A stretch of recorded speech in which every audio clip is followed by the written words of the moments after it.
राजू अपने विनम्र घर के बाहर उदासी से बैठा है। उसके फटे, पुराने कपड़े उसके परिवार की कठिनाई का एक स्पष्ट प्रमाण है। उसका चेहरा, समय से पहले दुख की रेखाओं से अंकित, उसकी पहुंच से परे जीवन के लिए गहरी लालसा को दर्शाता है। दूरी पर, बच्चे उत्सुक कदमों से स्कूल की ओर चलते हैं। उनकी हंसी राजू के लिए एक दर्दनाक याद दिलाती है, जो उसके पास नहीं हो सकता। उसके भीतर एक मूक लड़ाई चल रही है, सीखने की तीव्र इच्छा बनाम उसके परिवार की गरीबी की दुखद सच्चाई। अपने घर की धुंधली रोशनी में राजू अपनी माँ के बगल में बैठा है।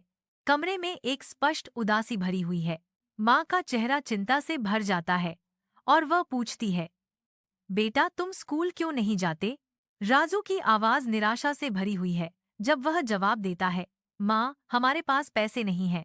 उसकी आंखों में कठोर सच्चाई झलकती है और वह आगे कहता है, हम स्कूल की फीस, किताबें और कपड़े कैसे लाएं? माँ की आंखों में आंसू आने लगते हैं, जो दुहक और दृढ़ संकल्प का मिश्रण दर्शाते हैं। अपनी निराशा के बावजूद वह राजू को अटूट प्रोत्साहन के साथ देखती है। राजू विशाल गांव के खेत में बैठा है, बच्चों को उनके खेल और पढ़ाई में मग्न देख रहा है।